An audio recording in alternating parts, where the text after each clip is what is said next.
The man she loved, the man she trusted for 5 quiet years, had only one secret. But that secret had a name, a face, and called someone else Mom. Welcome back to Mr. Charles Stories, where truth comes wrapped in love, betrayal walks hand in hand with silence, and real life delivers lessons that fiction never dares to write. Before we begin, let me ask you, have you ever thought you knew someone completely, until one detail changed everything? If this story draws you in, do me a favor, like, comment, share, and subscribe. Because today's story isn't just about betrayal. It's about what a woman does when the betrayal looks exactly like her husband. Vionel Cruz had always believed in quiet, not silence. The two weren't the same. She knew how to speak when something mattered. She knew how to argue when needed. But she preferred the peace that came with stillness. The kind of stillness where people didn't pretend, didn't push, didn't lie. They just were. Her life with Draven Lorne had fit into that stillness like a puzzle piece. For 5 years, they had built a rhythm, soft mornings, shared playlists, white ceramic mugs, a shared toothbrush holder that never needed words. Draven didn't bring chaos. He brought calm. He brought plans. He brought structure. He brought everything she thought love should look like. So when she passed the kitchen counter that Tuesday morning and saw his tablet blinking with a location notification, she didn't mean to tap it. Her hands were full. Coffee in one, her phone in the other. The light caught her eye. Your location history is ready. It was probably a work site. Draven was always scouting houses, negotiating property deals. She only tapped it out of reflex. The map opened. A red pin blinked. Her heart paused. An address 22 miles away. Visited twice a week. For 3 years, she stared at the screen. Not once. Not twice. Not on occasion. 2 days. Every week. For as long as they'd been married, her brain scrambled for logic. Maybe it's a supplier, a mentor, a client. Maybe it's some land investment. Maybe. Her stomach told her otherwise. She didn't think. She grabbed her keys. Her heart didn't thud fast. It moved quiet, like someone who didn't want to believe the noise building in her own chest. She didn't text him, didn't ask questions. She drove. The route was unfamiliar. Not her side of the city, not even the kind of neighborhoods Draven typically worked with. This wasn't luxury high-rise land. This wasn't boutique real estate. This was middle class. Small yards, sidewalk chalk drawings, plastic kiddie pools, real life. She parked 2 houses down. Her hands were shaking, and she hadn't realized until she tried to pull her phone out and couldn't keep her grip. The house was cream-colored, simple, and lived in. A tricycle lay sideways near the porch steps. A faded basketball rested near the edge of the driveway. Nothing extravagant, nothing showy. Just a home. She walked up slowly. Her heels crunched soft leaves underfoot. Her breath fogged a little in the cold. 3 steps, a knock, a pause. The door opened, and she forgot how to breathe. A little boy, maybe 5, maybe 6, but she didn't need to ask. Big brown eyes, a dimple on the left cheek, the same lips, the same thick curls, the same posture. He looked like Draven had been cloned and shrunk. The boy tilted his head. Hi. Her mouth opened, but no words came. She couldn't move. Her mind spun with every possible explanation, but none of them erased what her eyes were screaming. Hi, the boy said again, and then turned his head. Mom, someone's at the door. Her stomach dropped even further. The voice that came next hit her harder than the face at the door. Milo, don't open the door without... And then, silence. Salora Breen, Vionel's past, stood in the doorway. Salora's eyes locked with hers. The same woman who had once braided her hair on college nights. The same woman who had once cried to her over Draven. The same woman who had disappeared after things got messy. Her face hadn't changed much. Older, yes, but still beautiful, still composed. Her hair pulled back in a quick bun, sweatshirt sleeves pushed up, dish towel in her hand. Salora's mouth moved before her brain could stop it. Vienel? And that's when it hit her. This wasn't a coincidence. This wasn't a stranger. This wasn't just her husband's second family. This was a life built behind her back. With a woman she once called sister. Salora stepped outside and shut the door behind her, gently but firmly, like she was sealing off a life Vienel was never meant to see. The air between them was thick, not dramatic, not explosive. It was worse. It was quiet. Vienel didn't speak at first. She couldn't. Her mind was racing through memories like pages flung open in a storm. Late-night college talks, whispered secrets, how Salora had once described Draven as too sharp, too calm, too practiced, and then she had sworn she was done with him. That was the last real conversation they had. Until now. Milo, Vienel said softly. Salora didn't nod, didn't blink. Is that? Salora crossed her arms. Yes, her voice didn't carry guilt. It carried surrender. Like this wasn't a bombshell. It was a truth she'd buried under too many failed attempts at denial. Vienel's chest tightened. He's 5. Salora nodded. And Draven's son? Another nod. Vienel blinked hard, her throat tightening. You didn't think I deserved to know. I didn't know you were married to him, Salora said, her voice shaking now. Not at first.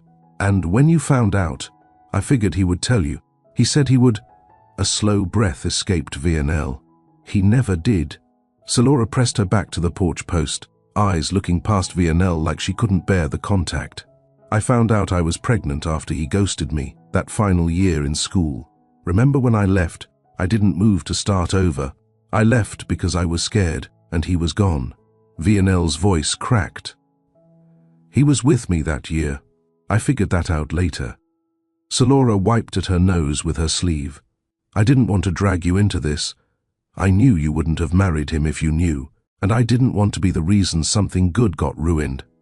You thought protecting me meant hiding a whole child.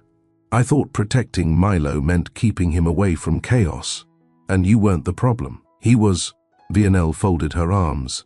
She didn't argue. Couldn't. She remembered how cold Draven could be when he didn't want to feel something. But he found out eventually, she whispered. Salora nodded. After the paternity test, about a year into your marriage, that nearly buckled Vienel's knees. She looked away toward the street, trying to steady her breath. 3 years. 3 years of good mornings, of good night kisses, of planned vacations, of watching the man she thought was hers, fully, entirely, leave twice a week to see a child he never mentioned. He pays for everything, Salora said quietly. He's not a bad father. He shows up, but he didn't choose to tell me. Salora's voice softened. He chose you, not me. But he didn't choose the truth, Vienel said, sharper than she meant to. They stood in silence. I didn't reach out because I didn't want to force something that already hurt, Salora finally said. I figured he'd keep his worlds separate, and that maybe he'd finally be the man you believed he was. That last line landed heavy. Vienel swallowed the lump in her throat. Thank you for answering the door. Salora looked at her, stunned. Not everyone would have. Before Salora could respond, the door cracked open again. Little Milo peeked out, holding a toy dinosaur. Mama, can I watch the dinosaur show? Salora glanced between them and opened the door wider. Go turn on the TV. I'll be in soon. Milo grinned and disappeared again. The door clicked shut. The sound echoed inside Vienel's chest. It was the sound of a different life closing again in front of her. The drive home was silent. No music. No thoughts she could hold on to. Her hands stayed at 10 and 2, knuckles white. She didn't cry. She didn't scream. She sat in the parking garage beneath their condo for nearly 10 minutes before she could move again. When she finally stepped into their home, it was spotless, warm, familiar. The scent of clean linen and eucalyptus diffuser still lingered in the air. Nothing was out of place, except her heart. Draven came home that evening in his usual quiet way. Keys, shoes off, jacket hung. Hey, he said, walking into the kitchen. Sorry I'm late. Milo had a fever this morning, so I... He froze. Her back was to him. Her hands rested on the counter. The table was empty. No dinner. No wine glasses. Just a woman standing so still, she almost looked like a statue. She turned slowly. I found them. Silence. He didn't say, who? He didn't say, what are you talking about? His shoulders just dropped, and that was all the answer she needed. You've been visiting them for years, she said. Still, he said nothing. You have a son, Draven. Yes. Her eyes watered instantly. And you didn't tell me. I didn't want to lose you. His voice was quiet, steady, familiar. The same voice that once whispered, I love you, into her neck. The same voice that had helped her through 2 miscarriages.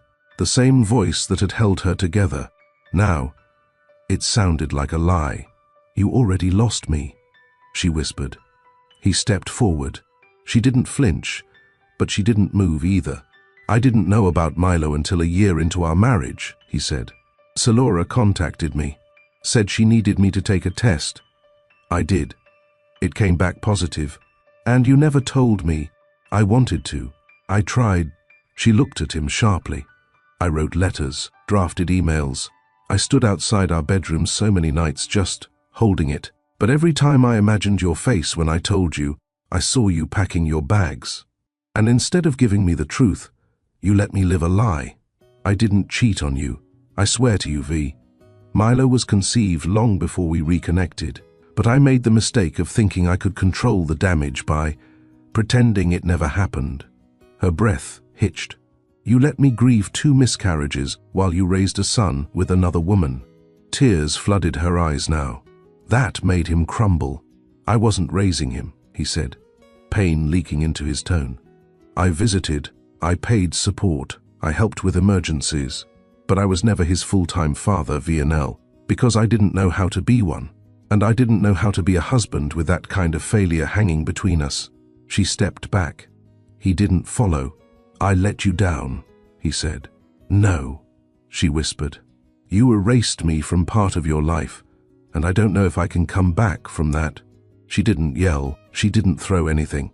She walked past him, into the bedroom, and when he followed minutes later, she was already lying on her side of the bed. She didn't cry anymore. She just stared at the wall. He laid beside her.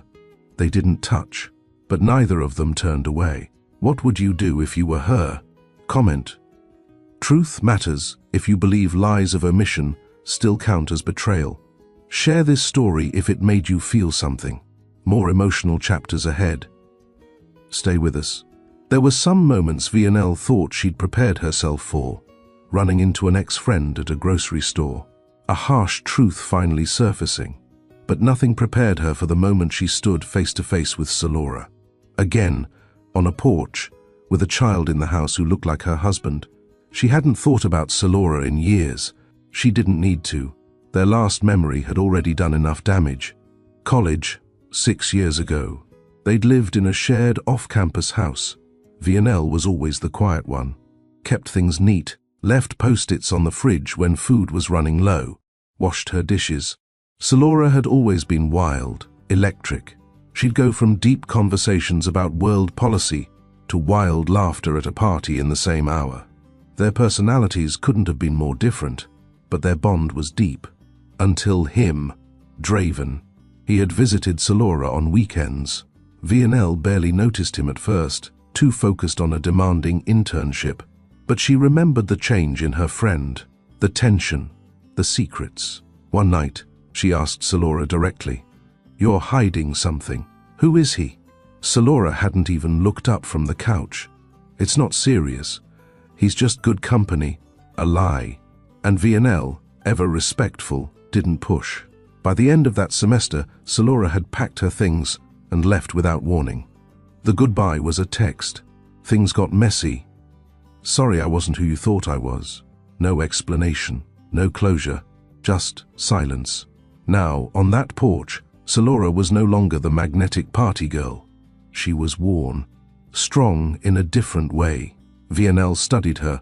Messy bun, faded hoodie, no makeup, Not the carefully curated version of the woman she remembered.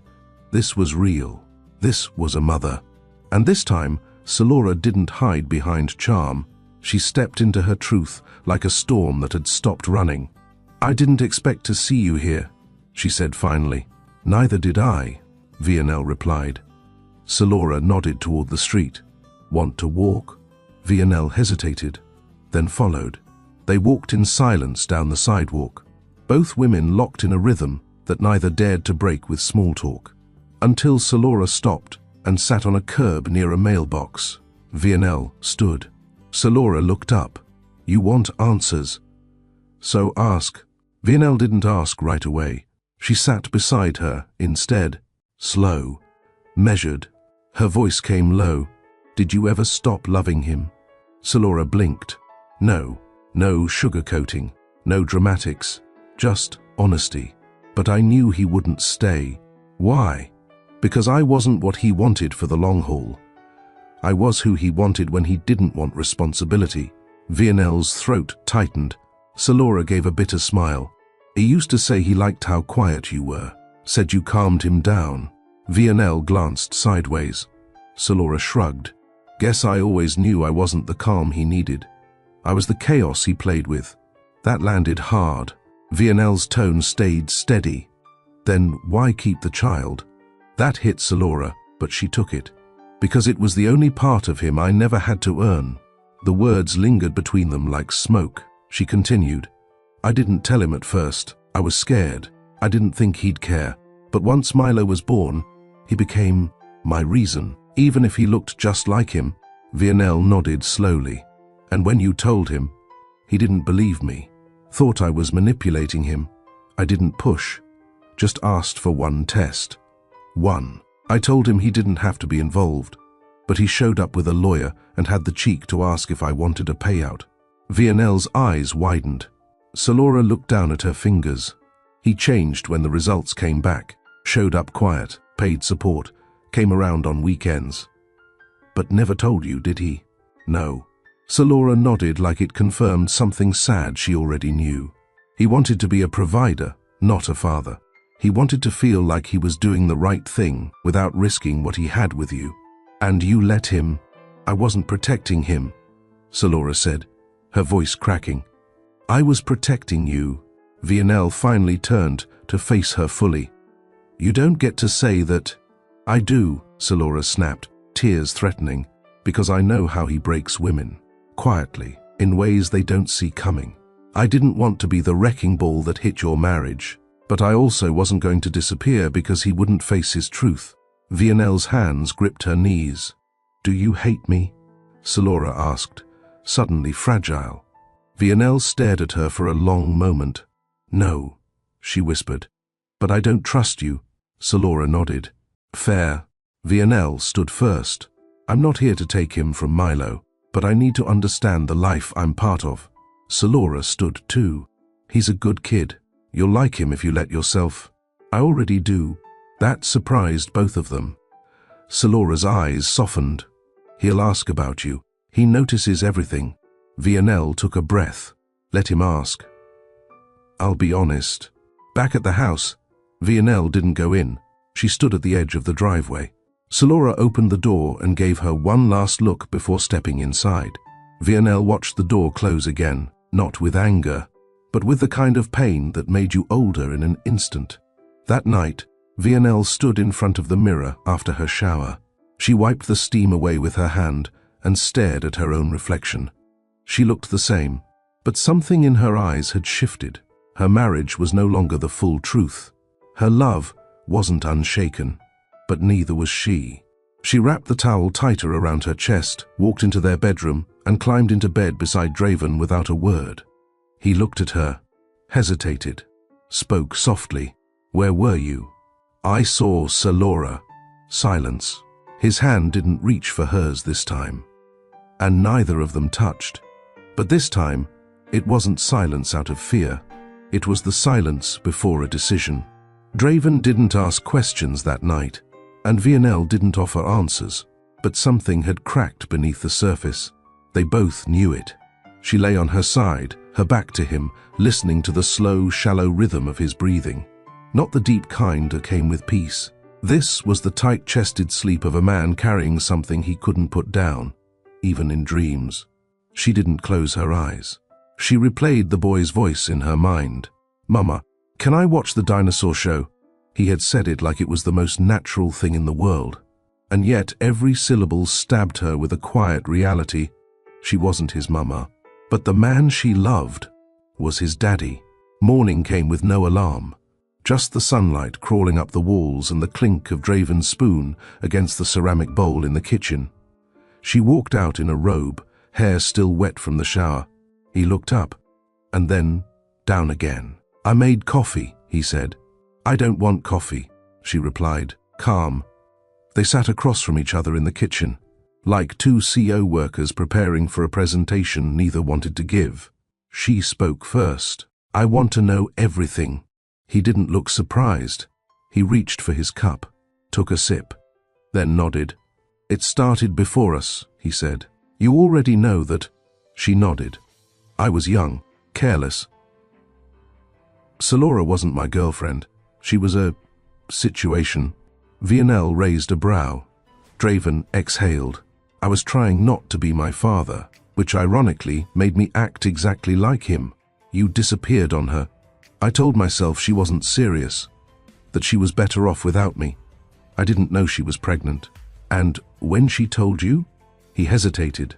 "I didn't believe her at first. You said she asked for a paternity test." "She did. No drama, just a test. I did it because I wanted to shut the whole thing down. I thought she was looking for money. I was wrong." Vionel crossed her legs, fingers tightening on her lap. "And when it came back positive, I couldn't think straight. I walked around for weeks, feeling like someone hit me in the chest. I wanted to do the right thing, but I didn't know how, so you chose to keep it from me. I chose to delay the fallout. That's not noble. That's cowardly." He looked up at her, eyes hollow. "I know. They didn't yell. They didn't argue. But the quiet was louder than any fight. You grieved with me over our miscarriages," she said, her voice trembling. "And the whole time, you were fathering another child. I wasn't fathering him the way I should have. I showed up with money, toys, drop-ins. I never slept on that couch. I never helped with homework. I wasn't present, Vionel. I was managing guilt." She bit her lip. That stung. Somehow, more than if he had lied outright. "Do you love him?" "Yes." The word came too fast, too solid. Her eyes burned. "You never once thought to introduce us. I didn't want to watch you leave. You watched me cry myself to sleep thinking I couldn't give you a child, while you had a son across town. I hated myself for it. You let me believe I was broken." Draven's voice cracked. "You're not.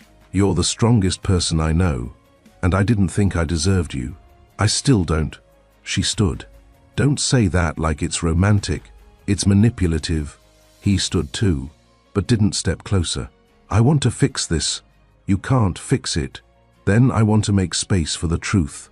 No more lies." She looked at him, and for the first time in weeks, he didn't look like a husband. He looked like a man stripped bare of every version he'd performed. And in that moment, she didn't hate him. She hated the choice he'd made to be a coward when she'd always stood by him. Later that day, she went back to her studio and pulled out the little memory box she'd once made during their second anniversary. Inside were photos, movie tickets, little notes they had passed to each other. One of them read, "You're the only home I've ever known. D." She stared at it for a long time. Home didn't lie. Home didn't hide. 2 nights later, she asked for a conversation. Draven thought it would be another confrontation, but Vionel was calm. Cold, maybe, but not cruel. "I want to meet Milo," she said. He blinked. "You do? I need to see for myself what part of you lives in him, and what part of you stayed honest." He nodded slowly, and after that she added, "I'll decide what happens next." Draven didn't push. He didn't plead. He simply said, "Okay." The next weekend she followed him in her own car. Same neighborhood, same house, same toy tricycle on the porch. But this time, She didn't knock. She waited while Draven did. Salora opened the door. The look on her face said everything. Draven stepped aside. Vienel met Salora's eyes, and with a breath that carried the weight of 5 years of betrayal, she stepped in. Milo was watching cartoons on the floor, wearing socks that didn't match and a superhero shirt with spaghetti stains. He looked up, didn't smile, didn't frown, just stared. "Hi," Vienel said. "Hi." Draven sat on the arm of the couch. Salora stayed behind her son, hands resting on the back of a chair. Milo pointed at Vienel's purse. "Are you here to take my daddy?" She froze. Salora stepped in. "No, baby. She's just visiting." Milo nodded slowly. "Okay," then looked back at the screen. Vienel exhaled. Kids had a way of cutting right through the fog. They stayed for about 20 minutes. Small talk, a little awkward. Milo didn't say much, but when Vienel crouched to tie his shoe before they left, he leaned into her just a little. And she felt it. Not love, not acceptance, but the start of something. He smelled like peanut butter and cinnamon. He blinked up at her and asked, "What's your name again?" "Vienel, you have pretty hair." She smiled, and for the first time since that Tuesday morning, her heart softened just a little. Back at the car, Draven waited for her reaction. She didn't speak, not until they were almost back in the city. "He's not a mistake," she said. "No," he replied. "He never was. But you were." He flinched. "But she wasn't done.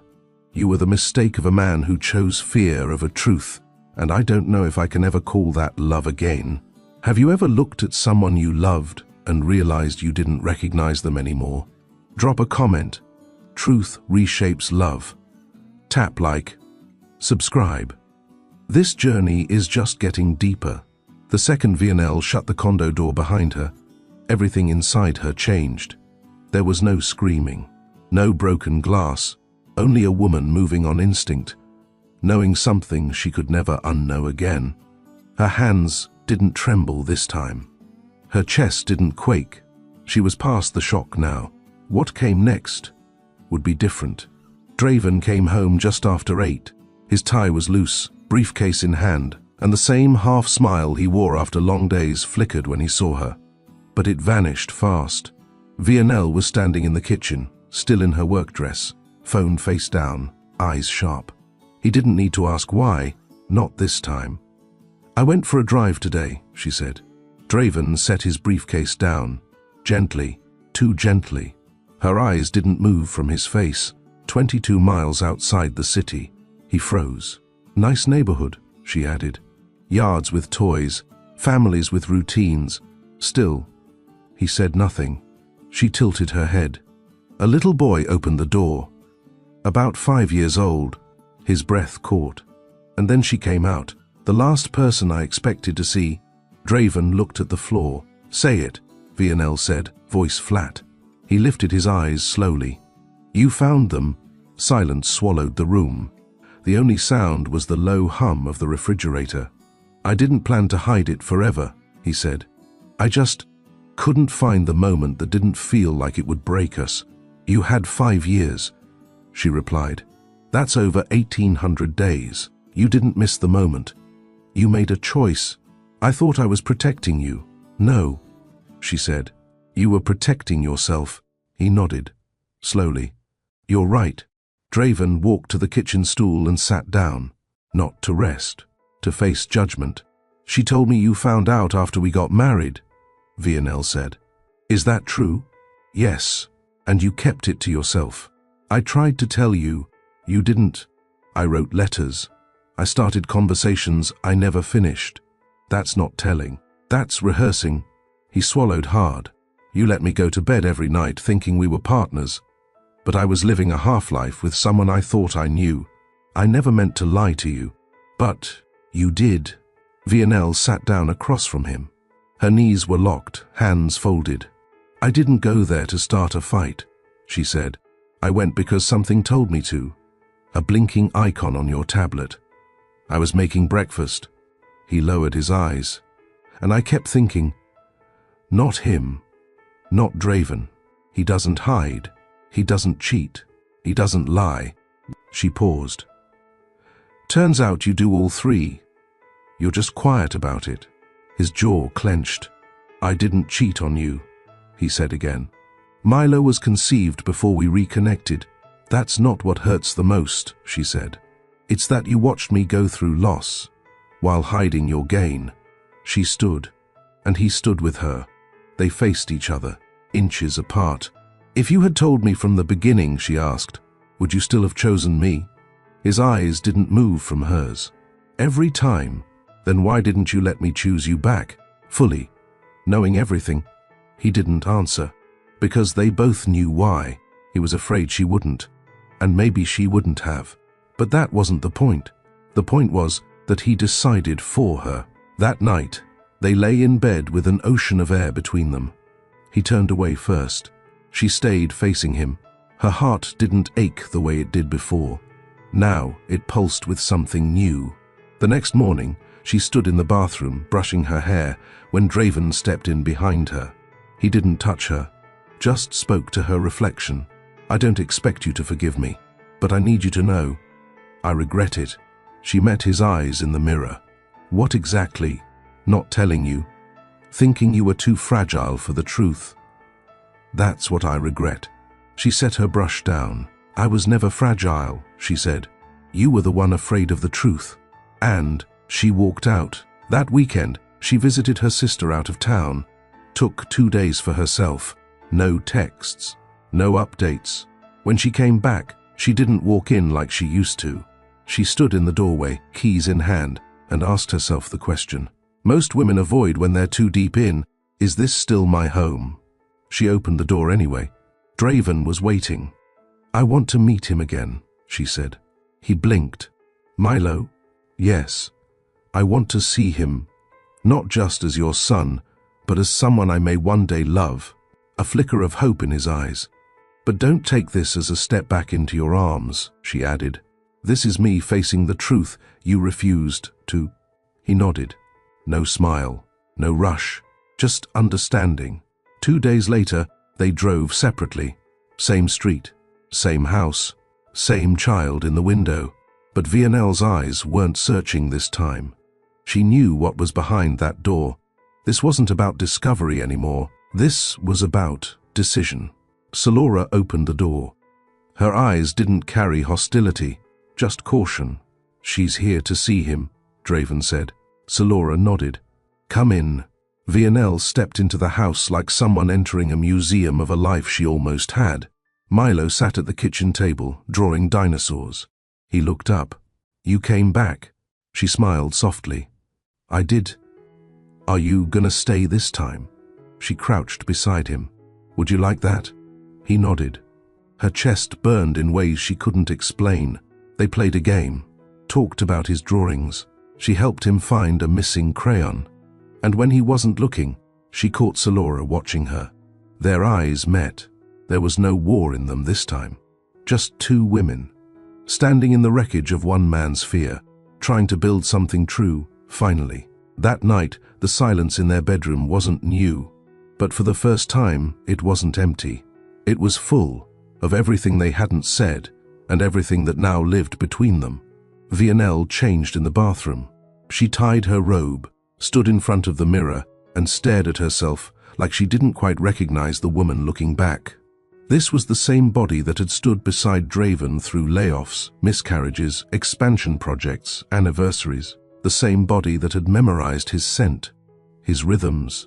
But tonight, it didn't feel like she was his anymore. And that realization didn't sting. It settled. She walked into the bedroom, dimly lit by the amber glow of the bedside lamp. Draven was already lying down, book closed on his chest, gaze stuck to the ceiling. She slid under the covers without a word. No friction, no comfort, just stillness. Did Milo like seeing you? He asked softly. Yes. A pause. And you? How did it feel? She exhaled, like seeing something that's already part of your future, whether you're ready or not. He turned his face toward her. Do you hate me? She looked at him, not past him, not through him. Just looked. No, she said. But I don't trust you. His jaw tensed. I'll earn it back. She shook her head once. You don't get to earn trust. You build it. Over time, brick by brick. The same way you destroyed it. He turned his body toward her now, slowly. Like movement might break whatever fragile line they'd settled on. I never stopped loving you. That's not the question. He blinked. Then, what is? The question is, who are you when I'm not looking? He swallowed. That's the version of you I never met. And that's the one I have to learn from scratch. The room held its breath. The kind of pause where couples either reach or retreat. But Vionel didn't move, and Draven didn't push. Instead, he asked, "Can I hold your hand?" She hesitated, then slowly reached out across the sheet.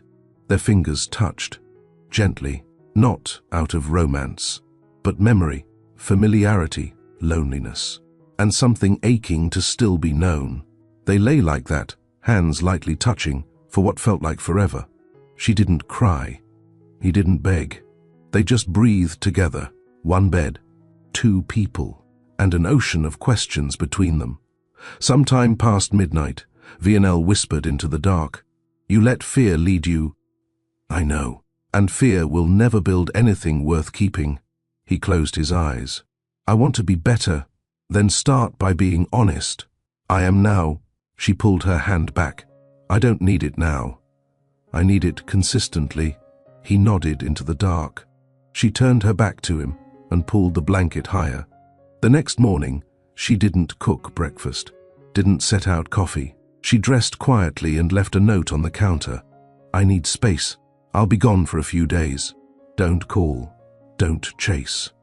This isn't punishment, it's preservation. Fifth. Draven read it twice, then sat down at the dining table and folded it slowly. He didn't call her, didn't text, didn't try to explain, because for once he understood. This time, she wasn't walking away to hurt him. She was walking away to hear herself think.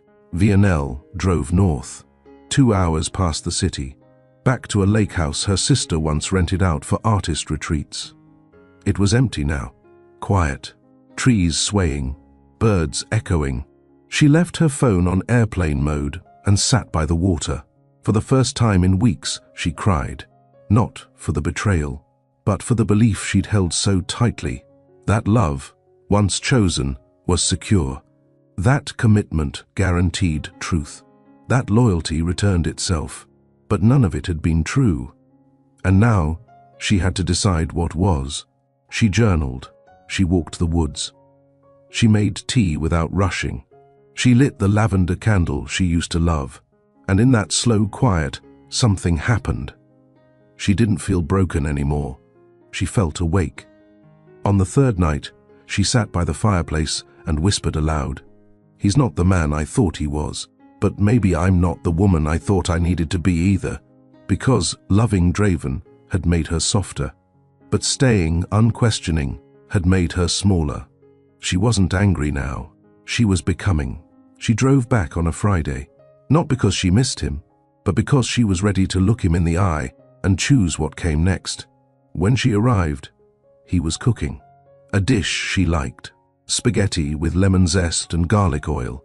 He looked surprised to see her, but not hopeful, not desperate. He looked patient. "How was the lake?" he asked. "Quiet." He nodded. She walked to the kitchen island and leaned on it, then said the words neither of them expected.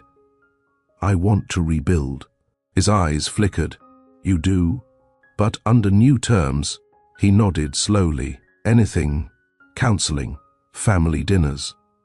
CO parenting with Salora present." Agreed. "And no more disappearing to handle guilt in private." "Yes. No more perfect performance. If you're hurting, say so. If you feel ashamed, bring it to me."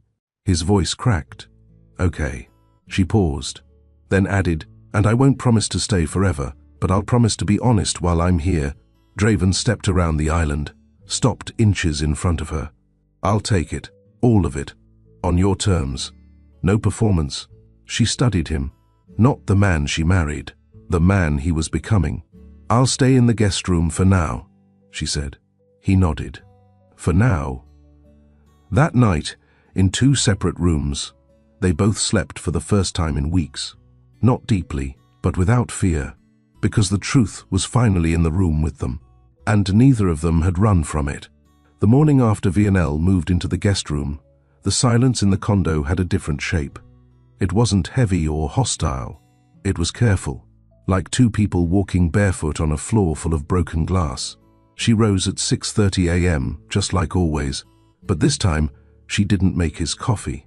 She didn't ask if he had a call. She didn't place a protein bar by his keys the way she used to. She moved in rhythm, but not with him. Her rhythm was hers now. Draven came out of the bedroom slower than usual, already dressed, shirt pressed, hair damp from a shower. He paused when he saw her at the kitchen table, sipping tea in a grey sweatshirt and joggers. She didn't look up from her laptop. "I'll be at the office late," he said. She nodded once. "Okay." "No, be safe." "No, don't work too hard." "Just okay."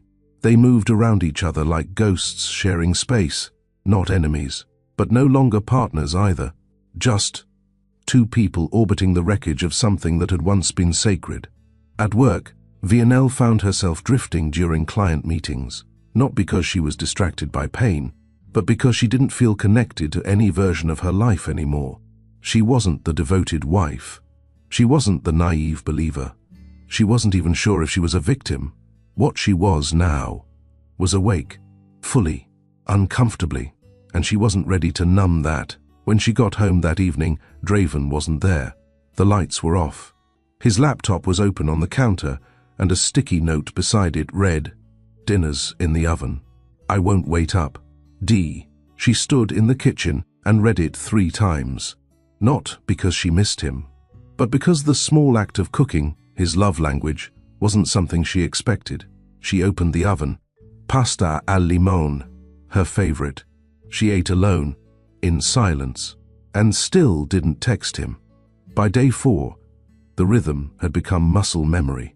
Separate rooms, shared hallway, neutral tones, no touch. He'd wake up earlier now. She'd stay in bed longer. They'd cross paths, nod, speak politely, but never deeply. And that, somehow, stung more than any fight, because they were no longer loud with pain. They were just drifting. On Saturday morning, she walked past the bathroom and caught a glimpse of his phone screen left face up on the counter. A text thread. From Salora. She froze. The message preview said, "He's been asking if she's coming again this weekend." Lionel's heart clenched. Not from jealousy, but from guilt. Milo. She hadn't called, hadn't followed up, hadn't thought about what he must have felt, watching a woman show up in his home, and then vanish again. She walked out of the bathroom and sat on the couch, opened her phone, typed out a message to Salora. "Tell him I'll come tomorrow afternoon. If that's okay." Salora replied in under a minute. Yes. That would mean a lot to him. Lionel typed a second message, then deleted it, then typed again. "Thank you for not making this harder than it already is." Salora didn't respond right away. Then, "You're doing more than I ever expected. And better than most women would." The next day, Lionel arrived just after 1 p.m. Same porch, same door, same tricycle on the grass. But when Milo opened the door this time, he smiled. "You came back again." Lionel knelt down. "I did." He held up a picture, a crayon drawing. "This is you," he said, proudly pointing to a curly-haired figure beside a taller one labeled Dad. She blinked. "Is that me with Daddy?" Milo nodded. "And that's Mama too. We were all at the beach. I made it up." She looked at the picture. A fantasy, but one he wanted so badly he drew it like it had already happened. Her chest tightened. Inside, Salora gave a small wave from the kitchen. Lionel waved back. They didn't speak much, but they didn't need to anymore. Their peace wasn't perfect, but it was functional. She spent 2 hours playing games with Milo, asked him about his favorite show, let him read her a picture book, even though he skipped every 3rd word. When she got up to leave, he hugged her without being told. "You smell like pancakes," he said. She laughed, tears threatening. "You smell like crayons and mischief." He grinned. "That's what Mama says too." She got into her car, took one breath, and stared at the steering wheel. Not because she was unsure, but because she was certain now. Her love for Draven was still there, buried, wounded, not yet healed, but real. And her love for Milo? It was starting to grow roots. When she got home, Draven was in the kitchen again, dicing vegetables. She walked in and dropped her keys quietly. "I saw him today," she said. He paused, looked at her, and he made me a picture. "We were all at the beach." Draven swallowed. She stepped closer. "He wants a family, one we never promised, but that he feels anyway." "I know. I'm not ready to give him that. Not yet. Maybe not ever. But I'm not walking away from him either." Draven nodded. "What about me?" he asked. "Are you walking away from me?" She didn't answer, but she didn't walk away. And sometimes, that's the loudest answer of all. The next morning, Vianelle stood at the window, wrapped in her robe, holding her tea without sipping. Outside, the city moved, dogs being walked, cars pulling out, neighbors rushing to work. But inside, her world was in limbo. Draven walked out of the bedroom in his usual pressed shirt, but he paused when he saw her by the window. "You okay?" She didn't turn. "I don't know." He stepped a little closer, leaving space between them. "Did Milo ask anything else?" She nodded. "He asked if I could visit him on his birthday." Draven's brows lifted slightly. "When is it?" "Next Saturday." A beat passed. "Would you go?" he asked carefully. She finally turned to face him. "I already told him yes." He exhaled softly. Not relief, not joy, just breath. "Thank you." Later that evening, Vianelle called her sister. She hadn't told her anything until now. She needed someone removed from the situation, someone who didn't see Draven as perfect. When her sister answered, her voice was casual. "Hey, stranger. Did you fall off the planet?" "I found out Draven has a child." Silence.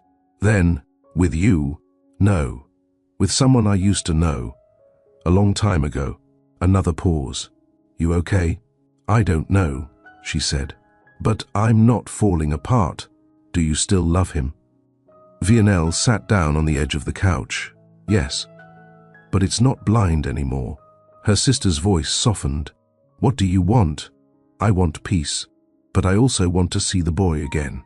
"That's not a small thing, Vi." "I know. Does he know who you are?" "No. I don't think Salora wants him to." "Not yet. Do you?" Vianelle didn't answer right away. Then, "I want him to know I'm not walking in and out for fun." Later that night, Draven was in the living room reading through property reports.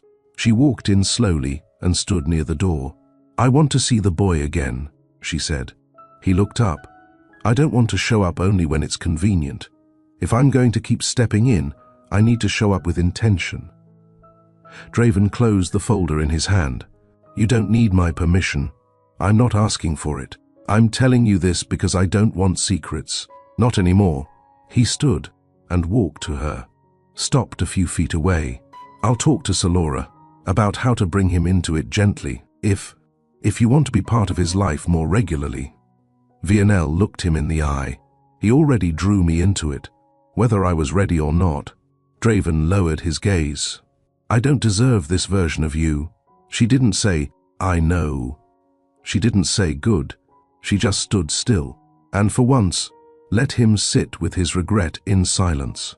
2 days later, Salora texted her directly.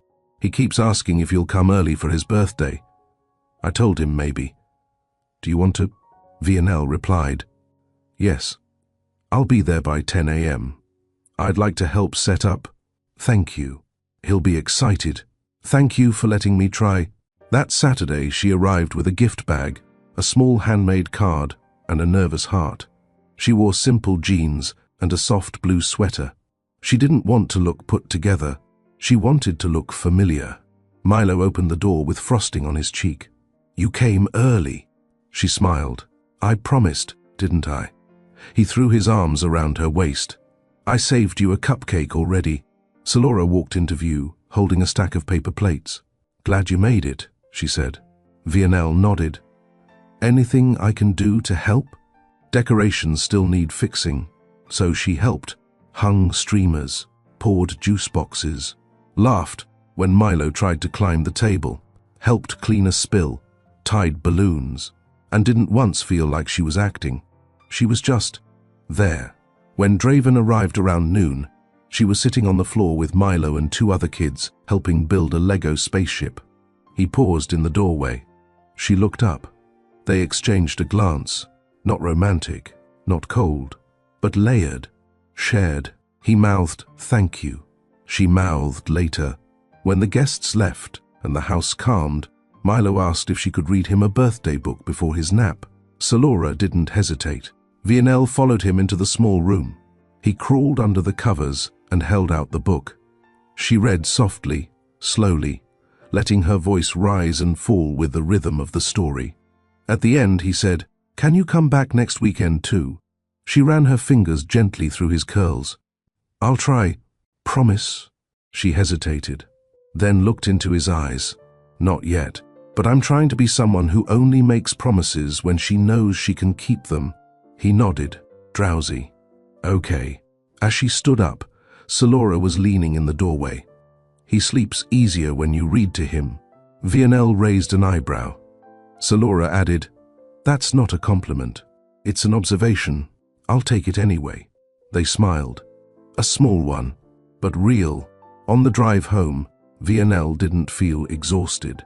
She felt anchored, and that's when she realized healing didn't come from forgetting.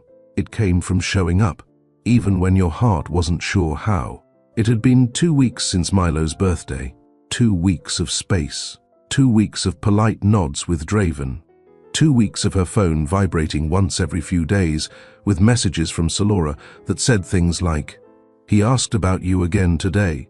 He drew a picture of you holding his book. He wanted to know if you have your own house." It was strange, being pulled deeper into a child's world that she didn't help bring into the world. Stranger still, she didn't feel lost in it.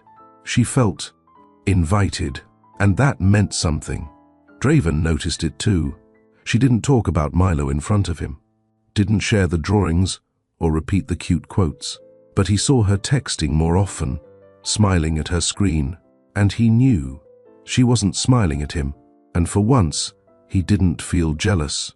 He felt grateful, because the child he never properly introduced was now being seen, gently, tenderly, without bitterness, by the woman he had wronged the most.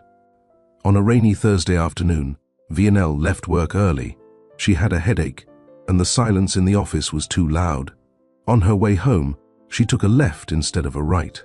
No warning, no plan. She pulled up to Salora's driveway and sat in the car for a moment. Then she texted, "Is it okay if I stop in? I won't stay long." Salora replied, "Yes. He's building a blanket fort in the living room. Come on in." When she walked in, Milo lit up like a light bulb. "V, you came on a Thursday." She laughed. "I needed a break from boring grown-up things." He grinned and dragged her by the hand to the blanket fort. Salora handed her a mug of tea without a word, then returned to a stack of bills at the table. They had a rhythm now, the unspoken kind that didn't require constant explaining. Milo's fort had a doorway made from a bathrobe and a side entrance draped with a Spider-Man towel. Inside, he had pillows, 2 flashlights, and a small collection of cracker crumbs. Vienel crawled inside. "What are we doing in here?" she asked. "We're hiding from the tickle monster," he whispered dramatically. She gasped. "Where was it last seen?" "By the kitchen, but it left a trail of jelly." She looked around. "Well, I didn't bring any weapons." He handed her a toy sword made from a cardboard tube. They stayed in that fort for almost an hour, reading, whispering, tickling, laughing. He climbed into her lap like he'd always belonged there. And when he fell asleep halfway through a book, she didn't move. She just stared at the back of his small head, and felt something bloom that she didn't have a name for. It wasn't replacement love.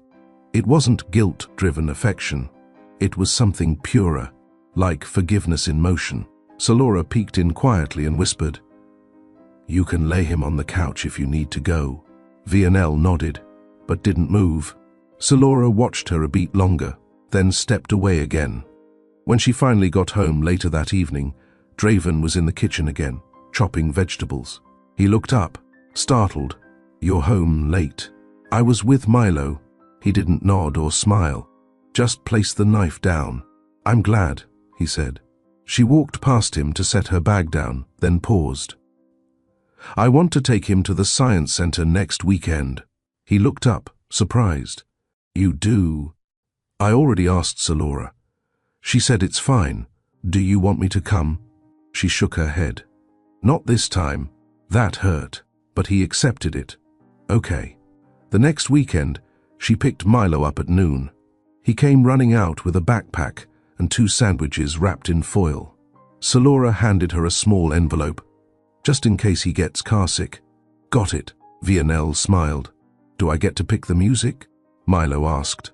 "Absolutely not," she teased. He pouted. "You're like my mom." She laughed as she buckled him in. That's not the worst thing to be. At the science center, they walked hand in hand past dinosaur bones and stargazing exhibits. Milo asked a million questions, pointed at everything, wanted to touch it all. And Vianelle, in her calm and steady way, kept up. She wasn't performative. She wasn't trying to win his love. She was just there, steady, and Milo didn't let go of her hand even once. In the planetarium, as the lights dimmed and stars danced across the dome, he whispered, "Do you live with my daddy?" She stiffened. "Yes." "Is he your boyfriend?" She smiled sadly. "He's my husband." He went quiet for a moment. Then, "Why don't you stay all the time at our house?" She paused, then leaned in. "Because sometimes grown-ups have to fix things, and fixing takes space." He nodded. "Fixing is hard." "Yes," she said softly. "It is." Back home, as she walked him to the porch, he looked up at her. "Do you think I'll see you next week?" "I hope so." "I hope too." He reached up and hugged her tight, and something in her cracked a little more open. Something raw, something whole. She didn't cry until she got back to her car, not from sadness, but from how unexpected love could be, and how quiet it sometimes arrived. Vianelle didn't bring up the science center visit when she got home. She didn't show Draven the pictures Milo made her take, of him standing next to the T-Rex model, of them both, under a glowing replica moon, of the star projector room where he whispered, "This is the quietest quiet ever." But Draven didn't ask either. He simply looked at her when she entered, nodded once, and returned to slicing lemons in the kitchen. That night, as they got ready for bed in their separate rooms, she paused in the hallway and called out softly, "He asked if I was your girlfriend." Draven appeared in his doorway. "He did?" "I told him, 'You're my husband.'" He blinked. "What did he say?" "He asked why I don't live at his house." Draven ran a hand down his face.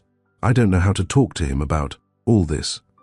He's just a kid, and yet he sees everything," she said quietly. She walked into her room, leaving the door open behind her for the first time in weeks. On Monday, a package arrived with Milo's name on it. Draven placed it on the counter. "From who?" Vianelle asked. Laura had texted him earlier. He saw something in a commercial, drew it, said, "Maybe V would like this." "So, we made a shirt." Vianelle opened it carefully. Inside was a navy blue t-shirt, child-sized, but with a drawing across the front, stick figures, under a big starry sky, labeled in Milo's handwriting, "Me and V and the moon." Vianelle pressed the shirt to her chest. She didn't speak. She didn't need to. Draven stepped beside her, glanced at the drawing. "Milo loves big," he said softly, "even when he doesn't understand what love costs." She folded the shirt and set it gently on the counter. "He's not a mistake," she said quietly. Draven turned toward her. "I never said he was." "No," she said. looking him dead in the eyes. But the way you handled his existence, the silence, the hiding, the way you kept him, locked in one part of your life like a transaction, that made it feel like he was... Draven's face broke. I was wrong, he said. Not just wrong. You were afraid. He didn't deny it. I didn't want to lose you. You lost something worse, she said. You lost the chance to be fully known. You let me build a life with half of you. He sat down slowly. I didn't know how to carry both truths at once. Then you weren't ready for marriage, she said. Because love isn't about keeping what's convenient. It's about standing in the mess and saying, here, all of me, even this. They sat in silence for a long time. Eventually he said, I want to start showing up differently. For him? She asked. For him.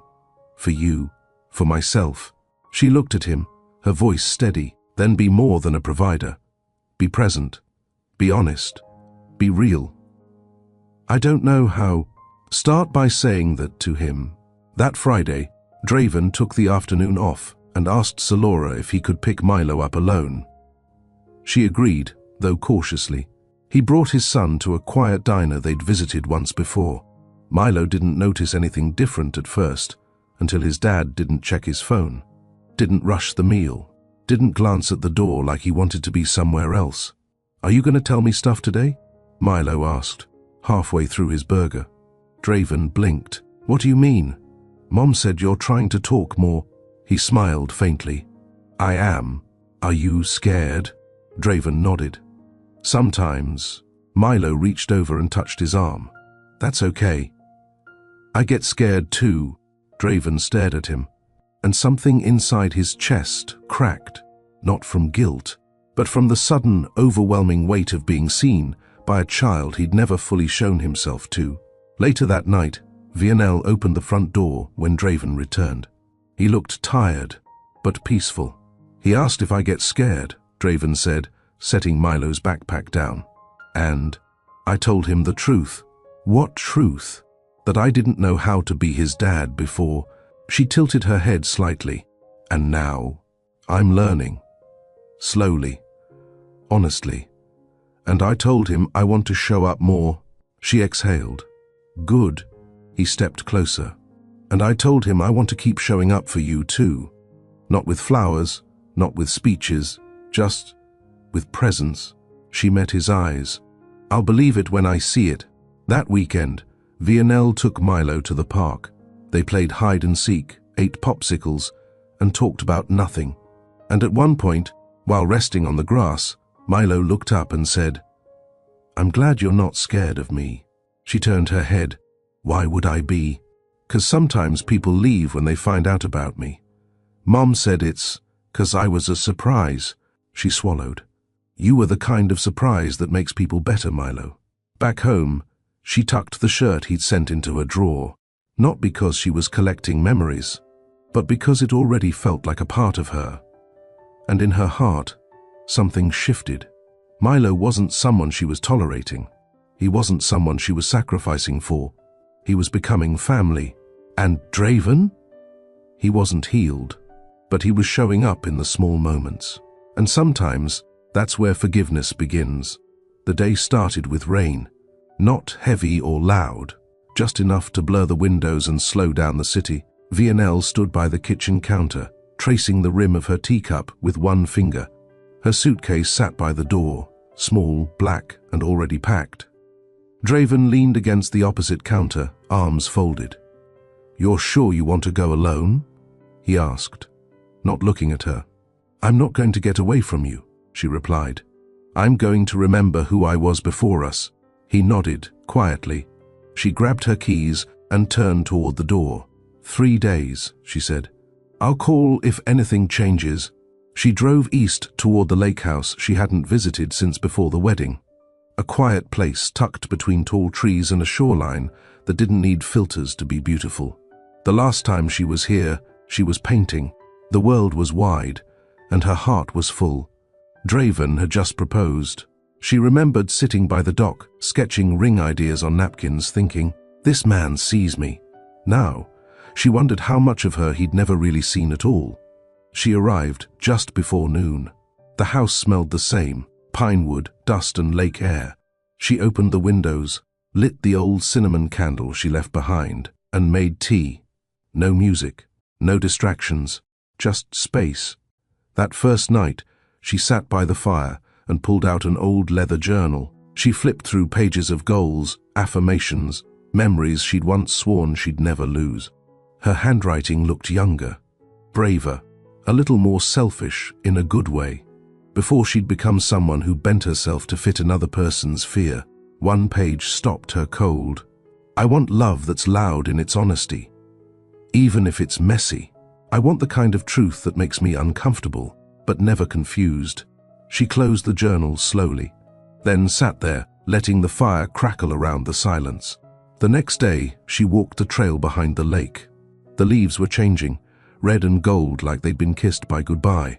Each step felt like she was peeling off layers, not to become someone new, but to remember someone old, the woman who once said no without guilt, the woman who didn't explain herself to be understood, the woman who didn't build her worth around how much she could endure. Back at the cabin, she stood at the mirror and looked at herself, bare face, damp hair, oversized sweater. No makeup, no mask, just her. She whispered, "You're still here." And for the first time in a long time, she believed it. That evening, her phone buzzed. A photo from Salora. Milo, asleep with the book she'd left behind on his chest.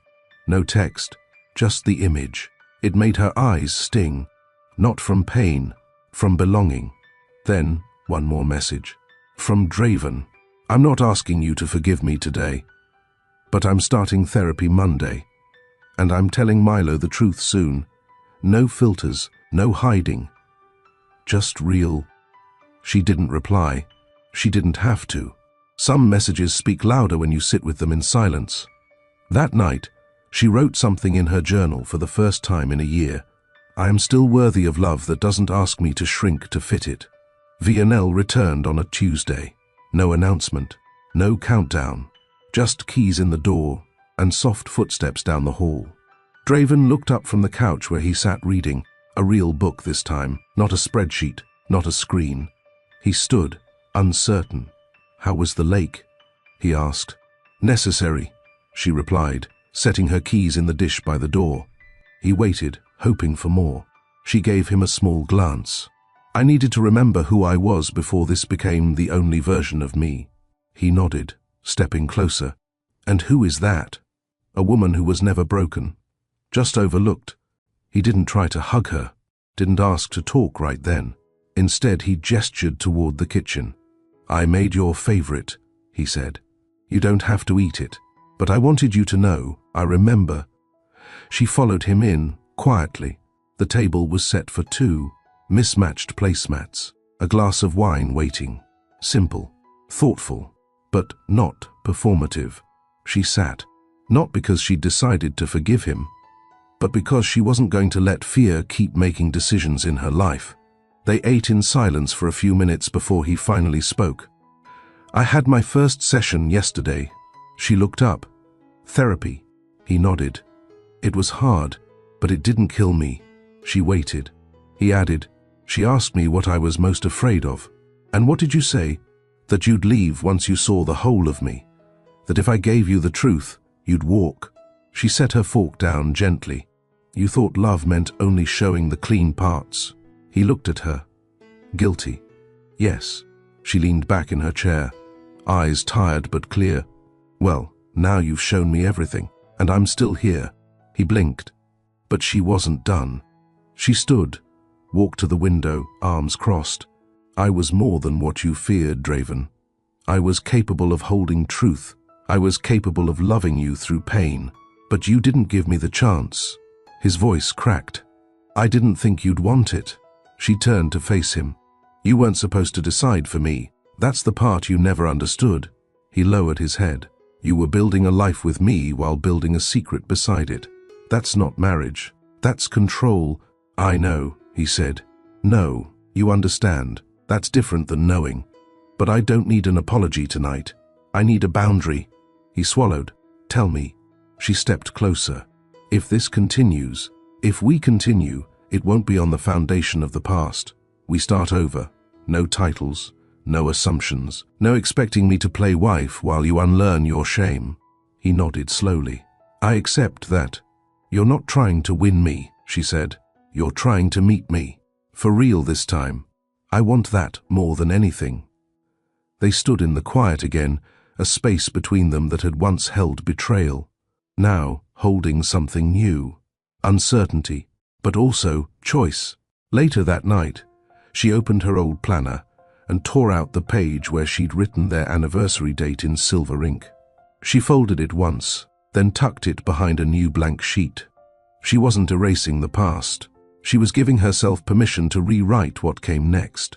In her guest room, she unpacked her bag, set her new journal on the nightstand, lit a single candle, and whispered aloud, I stayed. But not for him. For me. Have you ever realized you were more than someone's fear? Comment I stayed for me. Like, subscribe, and prepare for Chapter 7, where the new rules of love get tested. The following Sunday, Vianelle asked Draven to meet her at the park. Not the one near their home. The other one. The one with the wooden bench beneath the willow tree where he first told her he wanted to marry her. He arrived 5 minutes early. She arrived exactly on time. No makeup, no jewelry, just soft jeans and a loose sweater the color of mist. They sat in silence for a moment. A jogger passed. A dog barked. The world moved on while their lives paused on this bench. Then Vianelle spoke. I'm not angry anymore. Draven turned to her, hopeful. But I'm still not sure if I respect you. He froze. She continued. Love without respect is unstable. You taught me that. Draven exhaled slowly. I know I cost us something. You didn't just cost us. You cost me. My trust, my peace, my ability to believe what I saw. I'm not trying to defend it. Good, she said. Because you can't. He nodded. She looked straight ahead, watching a father toss a frisbee to his daughter. I'm here because I don't want to spend the next 5 years surviving our marriage. I want to decide if it still exists. Draven's voice was low. What do you need from me? She turned now, fully. Everything you never gave me before. Silence again. A bird landed on the backrest, twitched, flew away. Then she laid it out, calmly, clearly. No more sleeping in the same house if we're not walking the same road. Okay, no more emotional fog. If you're not ready to speak, don't pretend to be ready to love. Okay, no more showing up in Milo's life halfway. You step up or you step aside. Understood. No more hoping time will soften the damage. You clean up what you broke, or I leave for good. Draven swallowed hard. You're not giving me conditions, you're giving me dignity. She blinked at him. That surprised her, but he meant it. She stood. He followed. I'll move back into the bedroom. But this is not us picking up where we left off. I know. This is us deciding if there's still something worth rebuilding. I want to rebuild it, he said. But I won't ask you to rush. You don't get to ask for anything right now, she said, soft but firm. You just get to show up, fully, every day. Until showing up becomes your habit, not your apology. He nodded. They stood there a second longer. Then, as she turned to leave, he said, Thank you for not giving up on me. She paused and replied without turning around, I'm not doing this for you. I'm doing it for me. Then she walked away. The table was set for 4. Nothing fancy, no candles, just placemats, a basket of bread, and mismatched dishes. Salora had made a simple meal, chicken and rice with roasted vegetables. Milo was already sitting on a booster seat, humming to himself and drawing smiley faces in the condensation on his water glass. Draven and Vianelle arrived together, not holding hands, not pretending, just walking side by side, both carrying their own silence. Vianelle had told Salora over text, I'm not coming as a guest. I'm coming as someone who needs to know where we all stand. Salora replied, Then let's find out together. Hi, V. Milo grinned as soon as he saw her. She knelt beside him. Hi, birthday boy. Did you save me a good seat? He pointed next to him. Right here. You can cut my chicken. Mom said I'm not allowed to use the sharp knife. Mom's right, she smiled. Salora stood by the counter, watching. Not with jealousy, not even with guardedness, but with caution, as if she didn't want to hope too fast. Dinner started with small talk. Milo shared that he'd made a robot from juice boxes. Draven added that work was shifting, but didn't explain more. Villanelle stayed quiet for most of it, letting the room speak before she did. Salora finally broke the adult silence. So, she said, passing the vegetables, how are we doing this? Draven looked up. You mean? She nodded at both of them. The family dynamic, Milo's future. What this means? Villanelle gently wiped Milo's mouth, and then looked at her. We're starting over, with structure, no blurred lines. Salora leaned back in her chair. Good, because he's starting to ask deeper questions. Like what? Draven asked. Like if you and V are going to have kids, or if he can have two moms, or why he only sees one of you at a time. Draven swallowed. He asked that. Kids notice everything, Salora said. Even the quiet things. Villanelle nodded. Then we stop hiding. Draven turned to Salora. I want to start taking him on weekends, not just visits, full overnights. Salora didn't flinch. He's been asking to sleep at your place, Villanelle added. Then he needs a room, not a couch, not a corner. A real space that belongs to him. I'll build it, Draven said. You'll both design it, Salora added, motioning to Villanelle. He loves her more than he knows how to say. There was a moment of quiet understanding. Something was shifting. After dinner, Milo showed them his robot. Villanelle praised it like it was a gallery piece. Salora offered coffee. Draven declined. The four of them moved through the house like parts of something fragile, but no longer broken. On the way home, Draven drove, while Villanelle stared out the window. I didn't expect tonight to feel like a family, he said. It wasn't a family, she replied. He glanced at her. It was four people choosing to stop lying, she said. That's not the same, but it's close. Back at the condo, she walked to the guest room, then paused in the hallway. I'll help design Milo's room, she said. But not for you, for him. Draven nodded. I know. I'm not building a family, I'm building clarity. And she closed her door without waiting for a response. Inside her room, she sat at her journal and wrote, Healing is not returning, it's redefining. Saturday came with no rush, no one running late, no one filling silence with too many words. Draven picked Milo up in the morning. They stopped for pancakes and then headed home. This time, not to just visit. This time, Milo had a room. Villanelle had spent the week helping design it. She didn't tell anyone, not even Draven, that she paid for the wallpaper herself.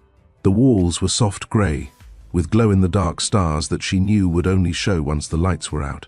She'd chosen the bedding, navy with little rocket ships, and set a bin of books right beside his bed. When Milo saw it, he froze in the doorway. This is mine? Draven nodded. All yours, kiddo. Milo walked in slowly, touching everything like it might disappear.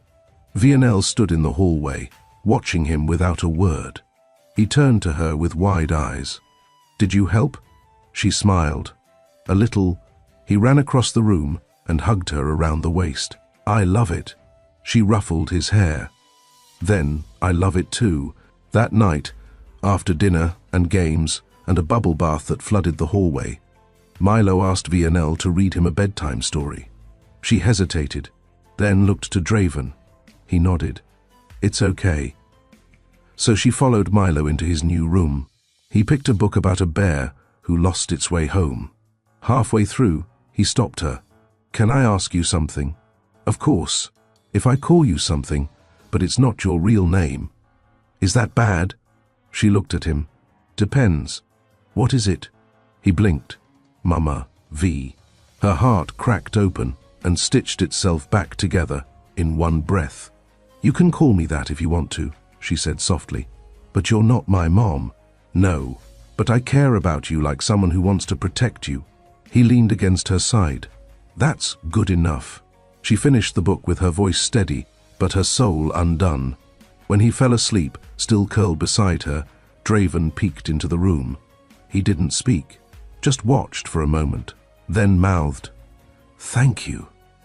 She mouthed back, "Don't ruin it." He nodded. She tucked Milo in, turned off the lights and stepped out. In the hallway, Draven waited, unsure. "Do you want a glass of wine?" he asked. She shook her head. "No, I'll just sit with you, then." They walked into the living room and sat on opposite sides of the couch. "I didn't expect him to say that," she whispered. "I did," Draven replied. "You're showing him something no one ever did for me. Safe love." She looked at him. "It's not just for him." "I know."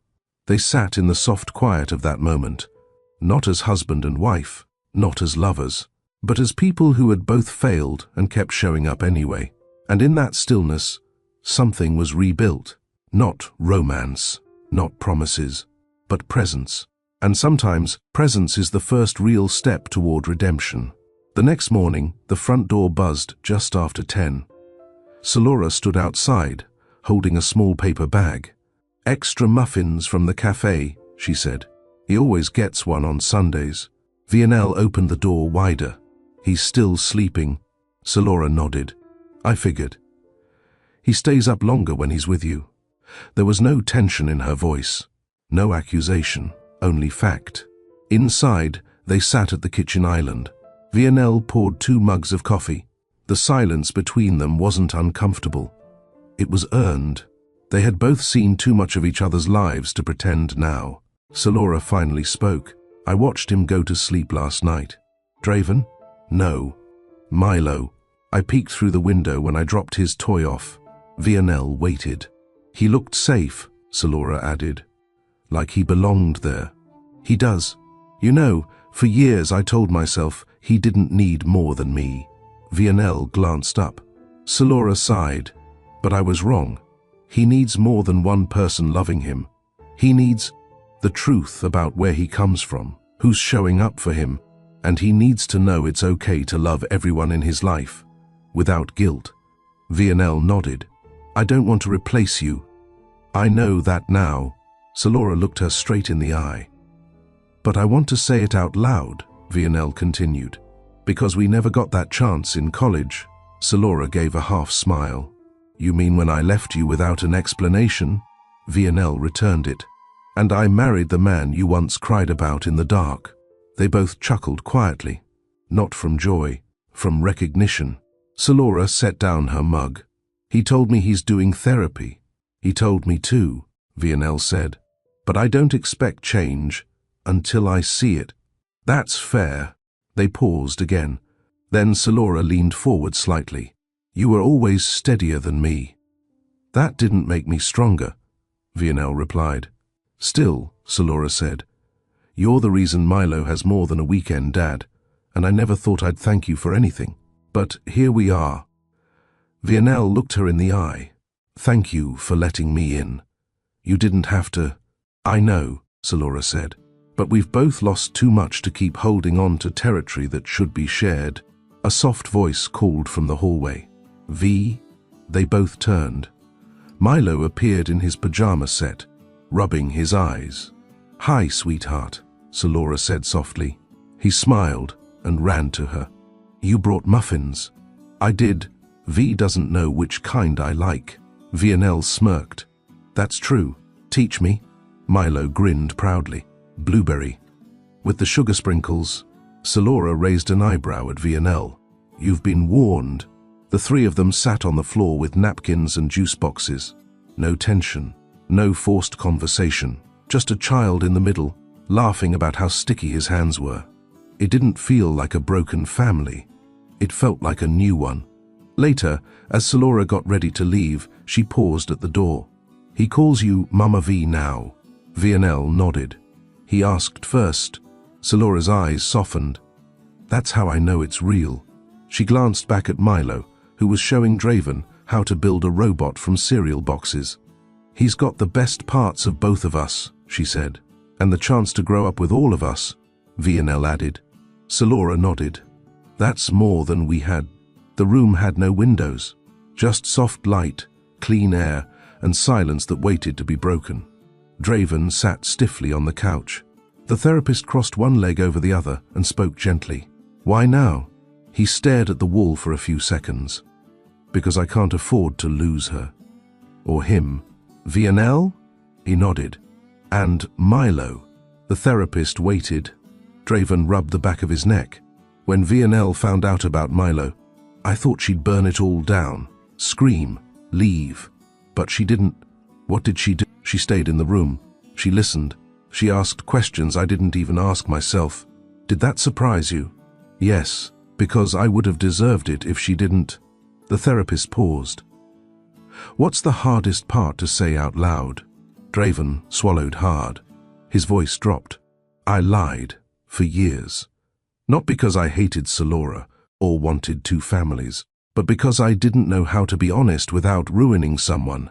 He looked down at his hands. "I thought I was protecting them, but I was protecting myself from shame." The therapist scribbled a note. "You mentioned shame. Tell me more." Draven let out a breath. "My father had 4 kids, 3 different women. None of them knew about each other. He'd pop in, smile, drop off a check, then disappear for weeks. Did you ever ask him why?" "I did, once, and he told me, a man gives what he can." That was his reason. The therapist waited. Draven looked up. "But I don't want to give what I can. I want to give what's needed. And what's needed is honesty." A long pause. "Have you told Vienel that?" Draven shook his head. "I've said the words, but I haven't earned them yet." The therapist leaned forward. "Draven, what would you tell Milo one day when he asks about how this happened?" He froze, then whispered, "I'd say I was selfish. I'd say I should have told the truth earlier, but I'd also say, love isn't always loud. Sometimes it looks like sitting through shame, staying, fixing." His eyes turned red. "I'd tell him I didn't walk away, that I stayed, and I worked for every piece of his trust." The therapist smiled gently. "You're starting?" Draven nodded. "I have a long way to go." That night, Vienel opened the front door and found him sitting on the steps. A little notebook rested on his lap. She sat beside him, not asking questions. He handed her the book. "I wrote down what I said to the therapist, in case I forget." She looked at the first page. "I lied. I hid. I hurt. But I also loved, and I still do." Vienel closed the notebook and looked at him. "You don't have to be perfect." He nodded slowly. "But I want to be consistent." "Start there." Inside, Milo had fallen asleep on the couch with a drawing in his hand. Vienel picked it up. It was 3 stick figures holding hands. One said, "Mom." One said, "Dad." The third said, "Mama V." She smiled. Draven stood behind her, reading it too. He kissed her shoulder. Soft. No promises. Just presence. "I'm learning," he whispered. "I know," she replied. "So am I." Milo's kindergarten teacher had asked them to attend Family Day.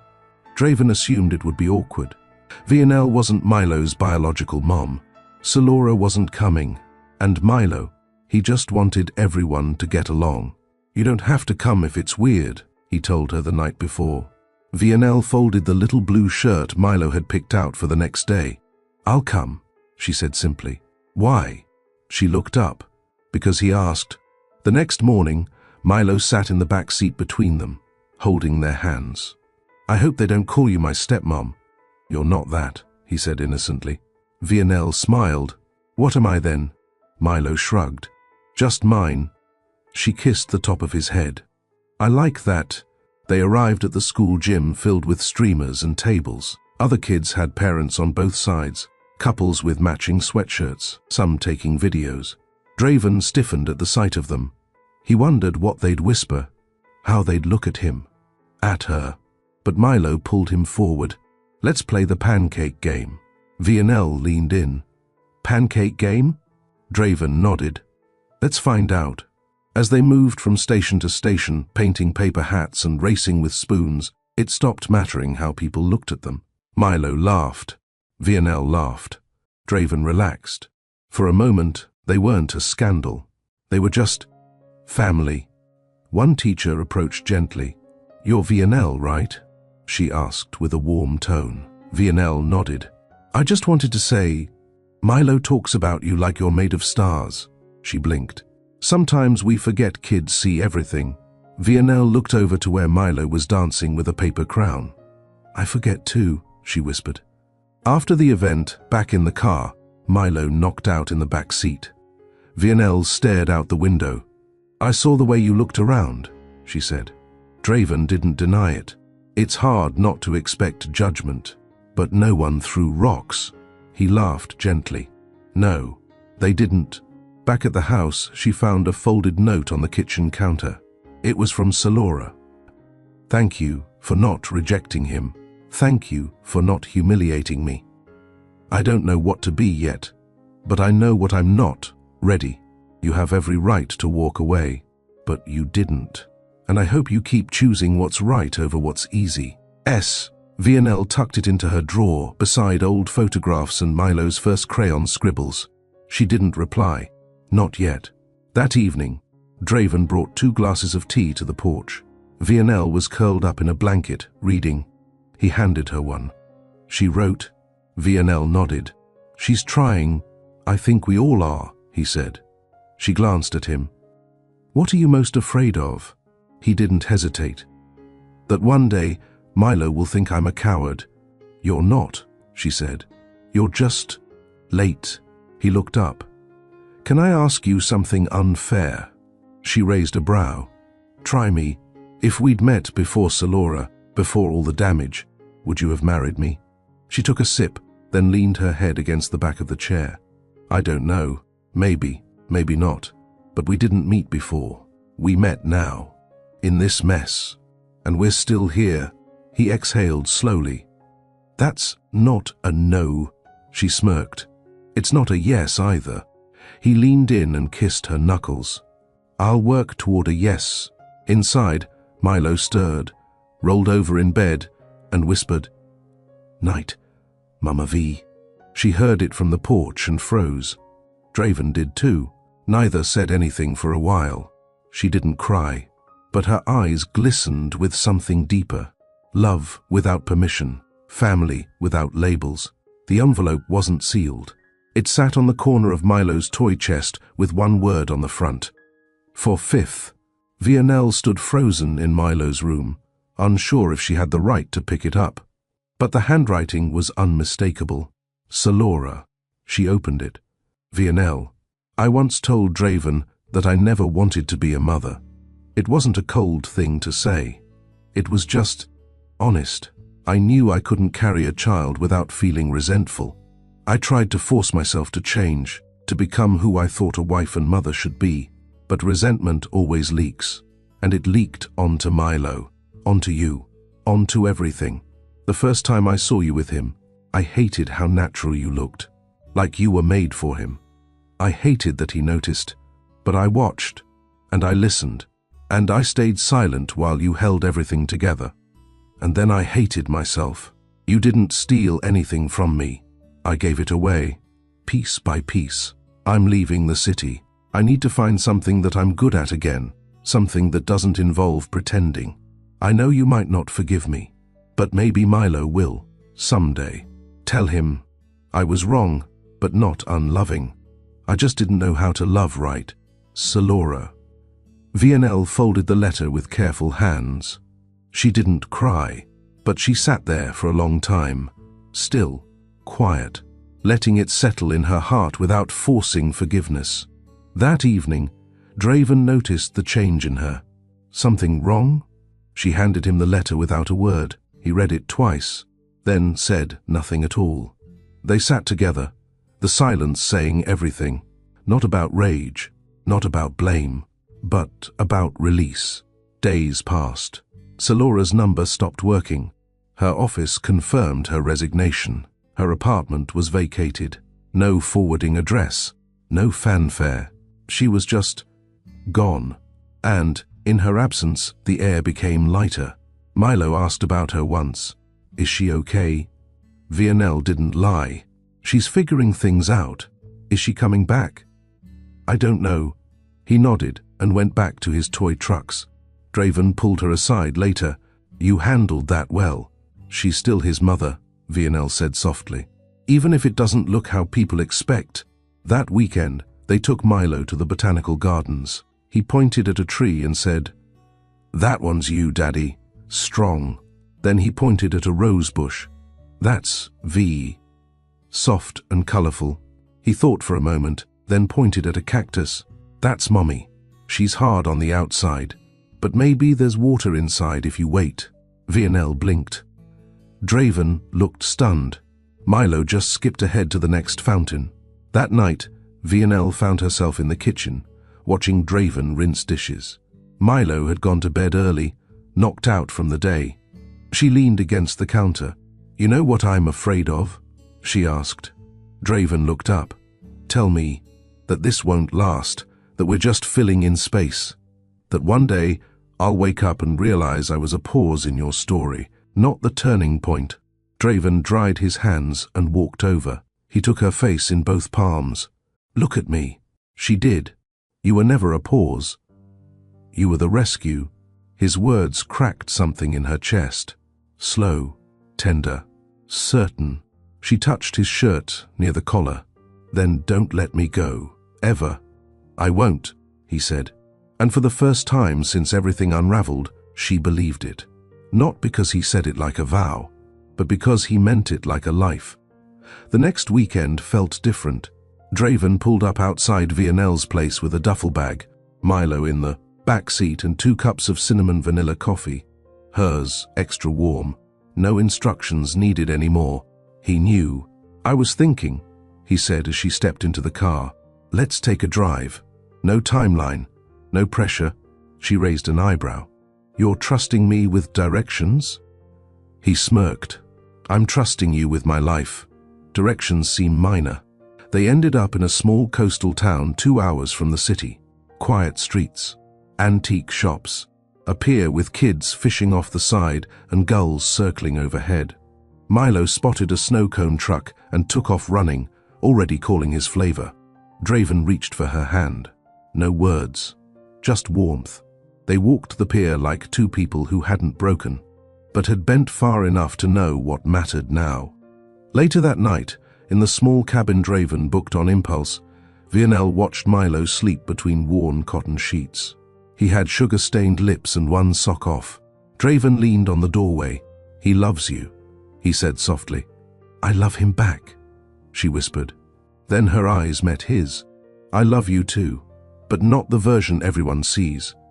I love the man who folded my coat when I was crying in a stairwell, who asked nothing, who watched everything." Draven's eyes didn't move. "Then I'm staying that man," he said. "Even when it's hard. Especially when it's hard." They sat in the silence of that cabin for a long time.